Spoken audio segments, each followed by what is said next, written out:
It's beginning to look a lot like Christmas, or at least it will, Saturday in Cleveland. How the weather could impact the New Orleans Saints and Cleveland Browns game plans. We got all that and a little bit of lanyard for you on today's episode of Locked On Saints. You are Locked On Saints, your daily New Orleans Saints podcast. Part of the Locked On Podcast Network, your team every day.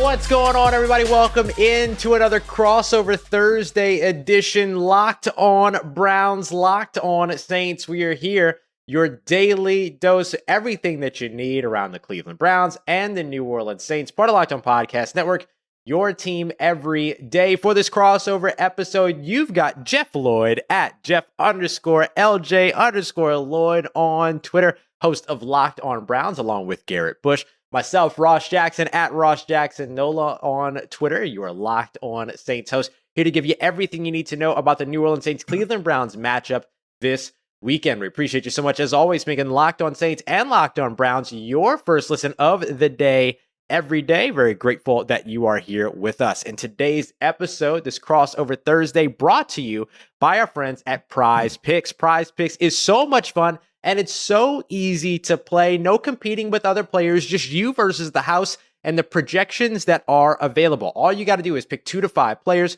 choose whether or not they're going to come in at more or less than their Prize Picks projections, and you win up to 10 times your entry. It literally takes less than 60 seconds to enter. I was doing this read, and while I was doing it, Jeff has already put in his Prize Picks projections for the weekend. That's how easy it is. You can also get a 100% instant deposit match of up to $100 if you're a first-time user by entering the promo code LOCKEDON at prizepicks.com. That's promo code LOCKEDON. We are so excited to be here with you. We're going to be breaking down everything from predictions to key matchups that can decide this game.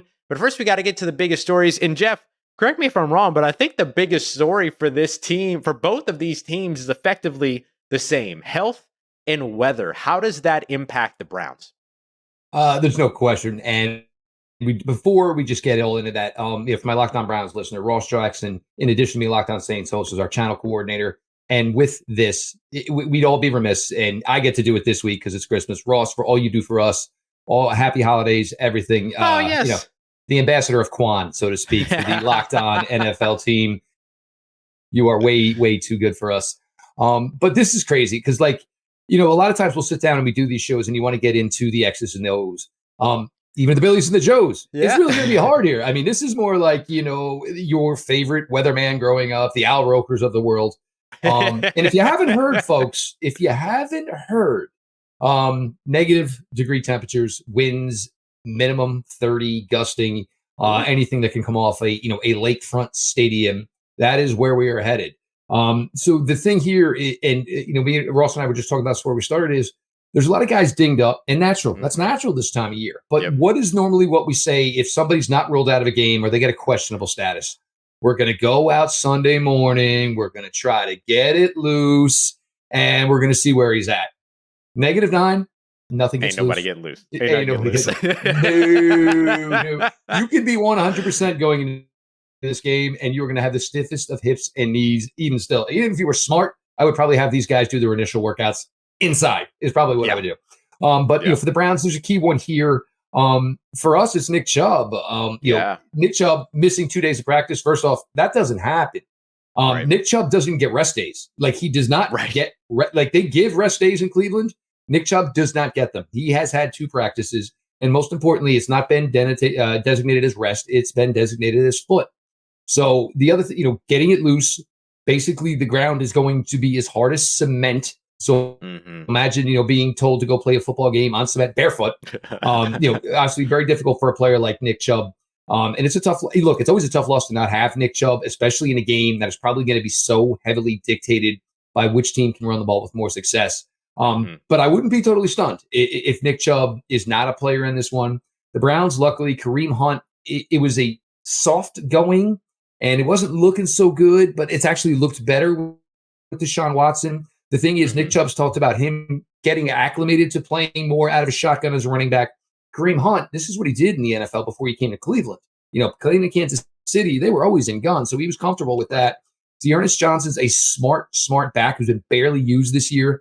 Maybe there's opportunity there. Maybe some Jerome Ford. So the Browns, if they truly feel it's not in the best interest of Nick Chubb to put him out there, they can probably still be successful in the running game with other guys. So that's something to watch out for. But Ross, I know the ball's in your court here as well. I mean, I saw that list today. And another name, and obviously he was talked about so highly yesterday in the Browns locker room, Jarvis Landry. And now all of a sudden here was Jarvis Landry. And maybe he's saying, I know, I've been there, guys. They're the hammy. Yeah, -9, 30-mile-an-hour winds. Maybe that's a flight I'm not taking. Yeah, no, it's an interesting one, and it's compounded because you've also got Chris Olave, who hasn't practiced yet so far this week. So he's got a hamstring. You've got Jarvis Landry added with an ankle. So that's not great. You know, you and I, we got to talk about, you mentioned that we dive into these conversations. We were talking about the X and the O's, we were talking about the Billies and the Joes. Instead, we're stuck here talking about the highs and the lows, right? And the low is -9. And so there's no like anything here that really signals that a guy like Rashid Shaheed, who has been an absolute playmaker for the New Orleans Saints, nothing really signals that he's going to have a big game here because Andy Dalton is not throwing passes that are strong enough downfield to withstand those gusts of wind. I know he's a little bit more acclimated to playing in that weather than some of the other New Orleans Saints that are around, but I mean, the guys that are around aren't really going to be able to have that type of impact. So for the Saints, it's going to come down to the run game. What makes that so challenging is that A, they've been a bad run team for the majority of the season, and B, they just lost Cesar Ruiz. The majority of, who is the right guard for the New Orleans Saints, the majority of Alvin Kamara's 640 rushing yards have come to the right side of the center. And the majority of that share to the right side have come either to the immediate left or the immediate right of Cesar Ruiz. He has been huge in the run game for the New Orleans Saints, just over 200 yards going to either side for him. He has been outstanding for the Saints. He made a huge jump from last season where he struggled a bit, but he has started 31 straight games, now done for the season.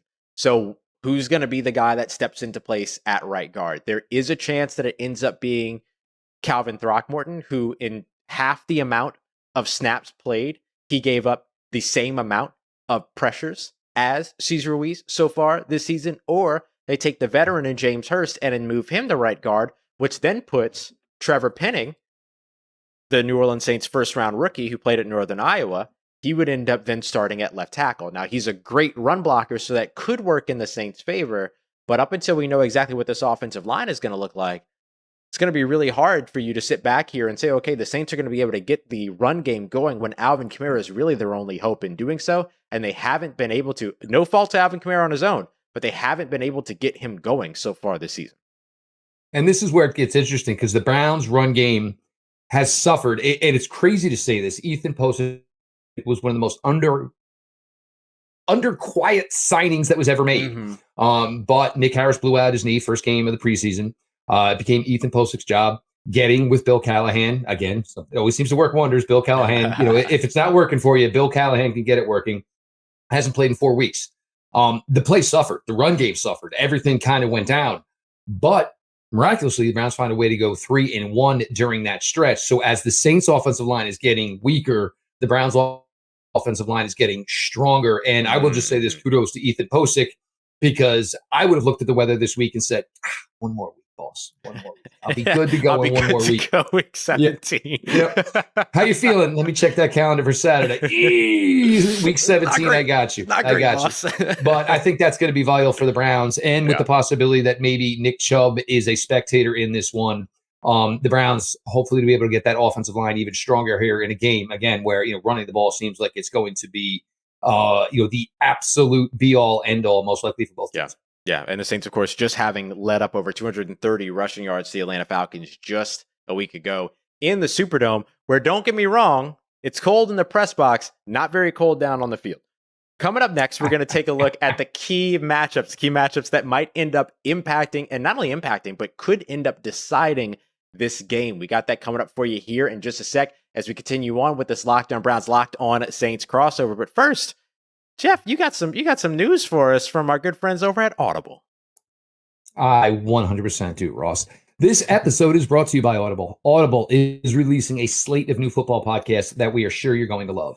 That's why you'll be able to find an episode from the league available as a bonus episode on Locked On NFL, narrated by Super Bowl champion and legendary smack talker Richard Sherman. When you put a receiver on me like Michael Crabtree, we all know, and sports broadcaster and rising star Taylor Rooks. The League is an 8-part docuseries about the most bizarre, inspirational, and unlikely stories connected to America's favorite sport, pro football. You won't want to miss these untold stories spanning from the 1940s through the present.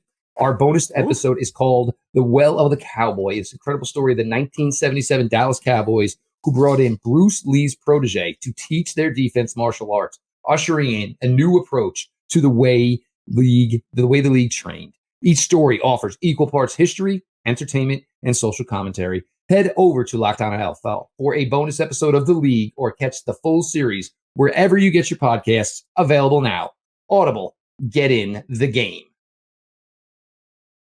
All right, everybody, continuing on with this crossover edition. Thank you so much for making Locked On Browns and Locked On Saints your first listen of the day every day. Don't forget, for your second listen, to go and check out Locked On Sports today as well. Get all the news from around the wonderful world of sports. Get beyond the scoreboard and behind the scenes with all of our Locked On local experts, bringing you insight that only Locked On can provide. Find it on YouTube or wherever you get your podcast. Jeff, as we take a look at the key matchups for this game that could end up deciding this one, we've talked a bunch about the run game. We've talked a bunch about the injuries, but just focusing down on maybe unit versus unit, player versus player, position by position, what's a key matchup that you're watching in this one? I'm going to go, and I know you even discussed it, and obviously a big loss with Cesar Ruiz missing this week. The Browns have had an issue in games where we talk about this team doesn't run the football very well. I know exactly what you're talking about. We've discussed this, and then guess what? The Los Angeles Chargers absolutely hand you your lunch. Joe Woods, wherever his status is, look, he is the defensive coordinator for at least 3 more games for your Cleveland Browns. Is he fighting to keep his job? We'll see. But the point is, you're going to have to get creative this week. And, Joe Woods has shown the ability to do that in the past. 5-man, bare front, walking more guys to the line of scrimmage. As you said, look, it doesn't matter if Andy Dalton has less talent than Deshaun Watson. When you're talking about conditions like this, you maybe get one shot as a quarterback to make a big play. Maybe one if you're lucky, and maybe it's because you hit a slant and your wide receiver did all the legwork. Yeah. But here, you cannot get gashed in a game like this. The Browns' defense has been improving. Rookie Perrion Winfrey, we've been looking at this D-tackle room for can anybody step up? Because it's pretty sad when you say that your defensive tackle room is led by Taven Bryan. But that's just a fact, and that's the way it's been. But Perrion Winfrey has been coming on late. There was some maybe immaturity, focus questions, and Myles Garrett even went to people within the Browns organization and said, look, somehow, some way the kid's got to get the lesson. And you wouldn't do that unless you thought the talent was there. Right. So with Perrion Winfrey, the play is improving there. But when you know that there's only one thing essentially that can be done to you, you can't let it happen to you. It just it comes down to will, and this is a tougher situation certainly for the Saints than it is for the Browns. The Browns, you can practice outside at least a little bit and get closer and closer. For the Saints, there is no way to replicate what they're about to get into here in this. So you can't come in when you have this great home advantage that the Browns do that nobody wants. And just to reiterate this, nobody wants this. 50% of the NFL are guys from Florida. Nobody wants this. Nobody wants to play in this. Snow is kind of fun. -9 is scary. Yeah. But you can't let the New Orleans Saints come in here and shove the ball down your throats. You are the ones who are more used to it. They don't run the ball well.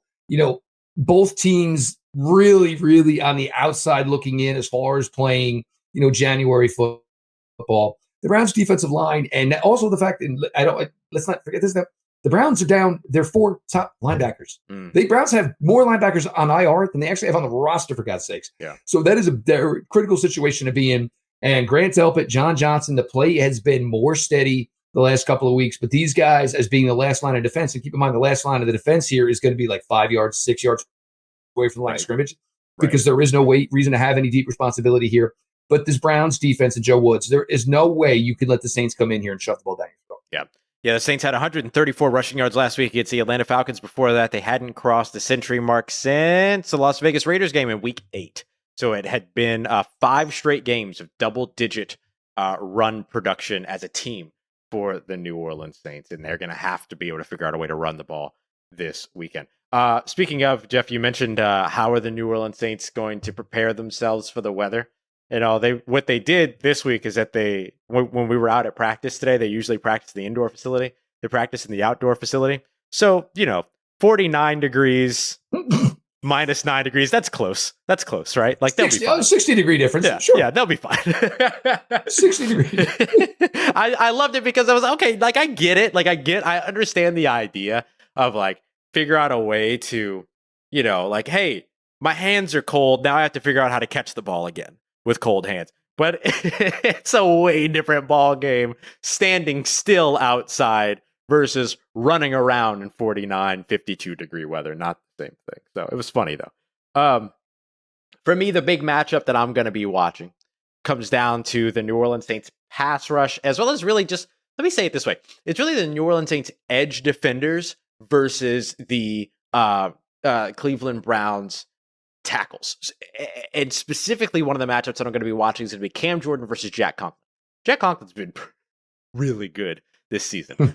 He's right now, 12 total pressures surrendered, according to Pro Football Focus, and like 2 sacks given up. Cam Jordan, on the other hand, though, is the Saints' 3rd leading pressure getter for the team with 27 pressures. He's been in on 5.5 sacks so far this year. So that's what you're going to want to see from Cam Jordan.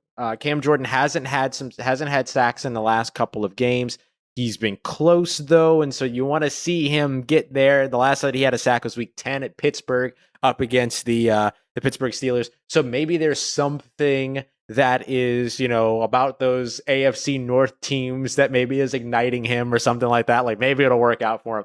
But either way, that's got to be a place where they're going to be able to come through. And the other piece to all of this, too, when it comes to finding success in the run games for the Cleveland Browns, is that it's not just about the running backs. Like Deshaun Watson can pick up yards with his legs as well. Now, the New Orleans Saints deeply in on Deshaun Watson over the course of the offseason. They're going to get an opportunity to see what they missed out on, for better or for worse, this week. But what you want to see is Cam Jordan terrorizing as much as possible. And I don't just mean that in the pass game, as him as a pass rusher. He's got to be able to get in there and get those run stops as well. Right now, the New Orleans Saints have been dealing with some issues over in the run defense side. Like I mentioned, they've given up tons of yards. They've given up over 200 rushing yards 3 different times so far this year. They've surrendered now 3 different 100-yard rushers, which might not sound like a lot, but for the New Orleans Saints is quite a bit. One of the other things that I'm going to be watching is, can they reset the line of scrimmage? So when I say reset the line of scrimmage, what I mean is that if the Browns are taking a snap from the 25,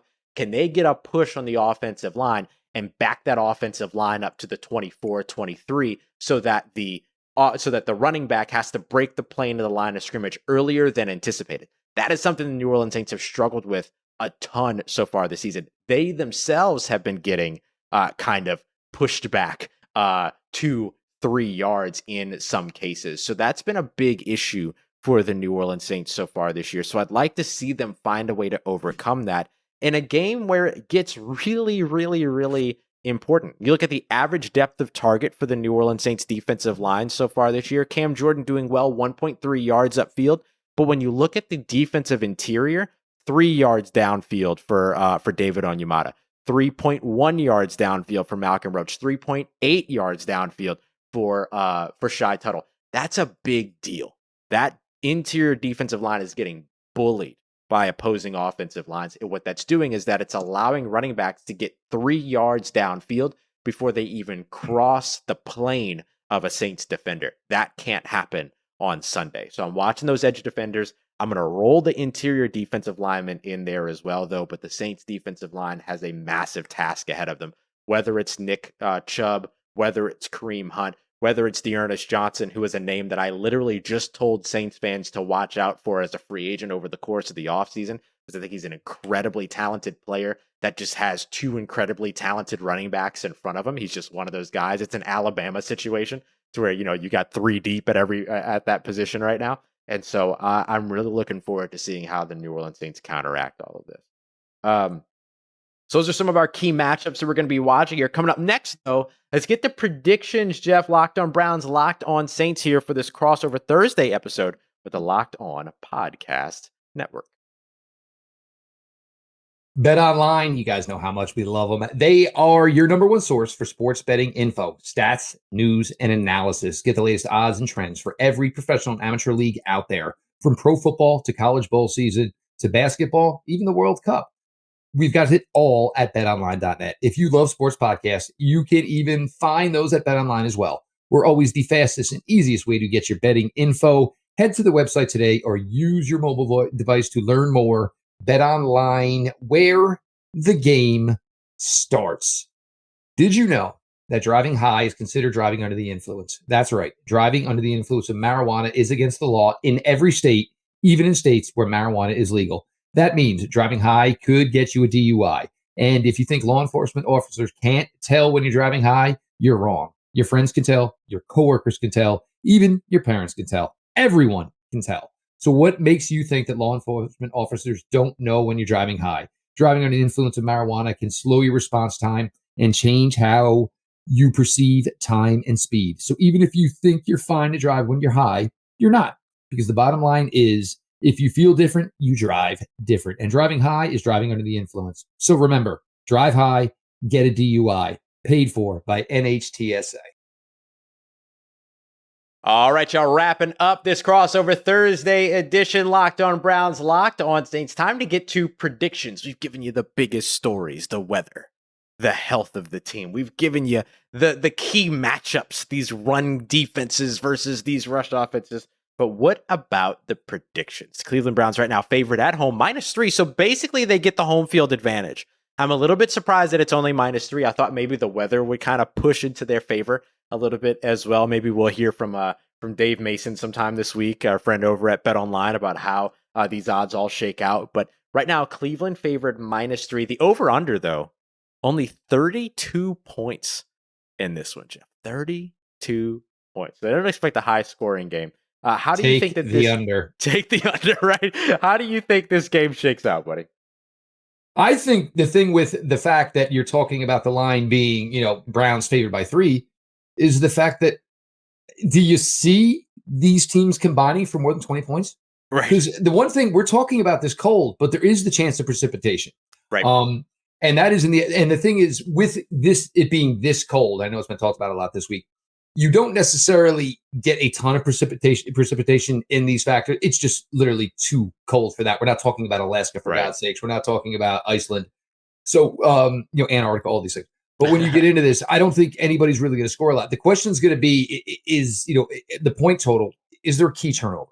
Something like that. Is somebody incapable? The ball's too hard. And everybody, I'm going to tell you right now, you don't come out of a game like this judging your players, ready to fire coaches, ready to say a guy's a bum. This is an absolute wild card. And I do think in a game like this, you're going to get somebody that nobody's expecting to maybe give you a day out of nowhere. So like we talked about big names, but maybe Dearness Johnson's the guy here. Yep. He comes into a game like this fresh as all can be. He's barely touched the ball this year. Mm-hmm. So the Browns may look at a guy like this and say, hey, man, you're not 100%. You're like 120 compared to everybody else who's playing this game. They're all dinged up. They're all beat up. Their bodies are hurting, and nobody's fired up on Christmas Eve, especially you guys on the road, to go play in negative 9-degree weather. It is a really, really tough spot to be in. I think the only statement you would take from this game is probably if the Browns lose. I mean, because, you're riding this high now of Deshaun Watson is back. You're 2-1. He's starting to look better each and every week. So for me, and I think, like I said, the 32, you take that under. You absolutely smash that under. We have no idea yet what the field goal range is going to be. The field goal range could be max 30, maybe. Maybe. Yeah, especially with the 30 mile an hour gusts. So we're talking that. So we're also talking here that extra points are going to be, question marks as it is. Yep. For me, I would probably say something of the line of, because I'm not going to guarantee an extra, all extra points are going to be made. Maybe 13-6. 13-6 Cleveland wins. And I'm going to tell you right now, I would take that over. because nothing is going to change. I mean, they have been on this now for almost 10 days that this is going to be, and it has not altered one bit as far as precipitation, as far as wind chill affecting you into the negative degrees, and the fact that you're going to get 30, sometimes maybe 60. And the thing with Cleveland is it's not really a stadium where you say, okay, going left to right is to your advantage. It's not. It doesn't work that way. Right. The winds are different on both sides of the field. And if anybody watched on Saturday, as much as everybody wants to get on Cade York, Justin Tucker, who everyone probably considers the greatest kicker to ever play this game, had his issues. And it wasn't that bad last Saturday. It's really going to be bad this Saturday. So my guess would be, you're going to get some sort of freak thing, either a turnover or maybe a wide receiver screen where one tackle's broken, nobody else is around. I'm thinking something 13-6 Browns. This is just going to be an ugly football game, folks. But I mean, hey, you don't choose the assignment, you cover the assignment, and we'll do the best we can. I love that. Yeah, I'm right Ross, there. We've used that quite a bit this year with the Cleveland Browns. You don't choose the assignment. I hear you, man. For me, I'm looking at the Cleveland Browns winning this one 10-13. So I was right there with you. 10-13. I do think that the Saints find a way to get into the end zone. And it's funny, I was thinking similarly, like, if Eno Benjamin gets an opportunity this week, he didn't get an opportunity last week. He had kind of just shown up in New Orleans. It's tough to learn that playbook, get out there the week of, all that. I mean, not going to be extensive playbook anyway. 37 power, 38. It's going to go back to whatever your high school. Much easier. It's going to be much easier. A lot of wing T, a lot of Taysom Hill in this game. Like, I think it's going to be a lot of that, right? So I think that, like, the Saints will find some breakaway run or some breakaway moment that's going to get them. I agree with you. I think it'll be, if anything, the player that scares me the most for the Saints this week is probably Taysom Hill. I think he becomes one of the most important players on the field yet again for the New Orleans Saints offense. Which is not good for the Saints, but it might be good for a recipe to be competitive in this game. It's not too shabby for him, honestly. Like, if there was any player that I was going to identify who in this weather could have a positive impact for the Saints offense outside of Chris Olave, who's a little bit more, I mean, he's accustomed to playing in the Ohio weather. Like, he's got to, but not -9. Like, that's the thing is, like, players play in this condition 2-3 times in their entire career. Like, this doesn't happen very often. This doesn't happen often at all. And so, like, I would say, like, Chris Olave could be one of those guys. But for me, like, Taysom is the player that I would look at and say he has the largest ability to be able to impact this game. And then, like you said, some fresh-legged running back. So, Benjamin with just over 70 carries on the entire season so far, there's a chance there. So for me, it's that. Turnover differential becomes a big thing. If the Saints can find a way to get a turnover that stands, then it ends up making a difference for them. But they're -12 right now in turnover differential, which is better than a bad turnover differential, which is what the Cleveland Browns have at -3. The Saints are 4 times worse than that. And so it ain't looking great. It ain't looking great when you're hoping that you're going to get a turnover, when you're hoping that your run game is going to be able to get going, and you haven't been able to get either of those things so far this season. So I'm taking Cleveland to win this one 10-13. So I'm also going the under on this one as well. So just to do a quick recap, biggest story in this one: health and safety, health and weather, which I guess health and safety for both insanity. Of these, yes, insanity for both of these teams end up being huge. Key matchups for this one were easy. It's the run offense versus the run defense on both sides here. And then, of course, these predictions. We've got this one coming in at the under. We got this one still being at least a fairly close game, a within one score game down there. Anything else before we wrap up that you're really looking forward to for this matchup? Look, I mean, if you get a chance where maybe the snow is a little bit of a factor, it makes for more maybe of a fun watch, or Yeah. But for me, the most ironic thing of it, this is a 1:00 start. Yeah, this is a 1:00 start. And we're talking about this weather. It's not an 8:30 kickoff. So imagine what it's going to be like at night. No, that is absolutely bizarre. Bananas. And look, I mean, and this is something where internally, look, some people can find a way here. Some can't. And there's maybe some players that you think could be solid players in this game. And guess what? I can't breathe. I can't breathe the -9, and so it just makes for an interesting factor. And for the Browns, I mean, I've dealt with cold games. I've dealt with win games, that this team has been involved in. Nothing has been as bad as what we're going to see, on Saturday. I doubt you're going to see a packed house. I mean, number one, it is Christmas Eve, so it makes it a difficult game to go to. Number two, if it is Christmas Eve and your significant other is nice enough or any friends or whatever, yeah, go ahead. We'll catch up on Christmas Day.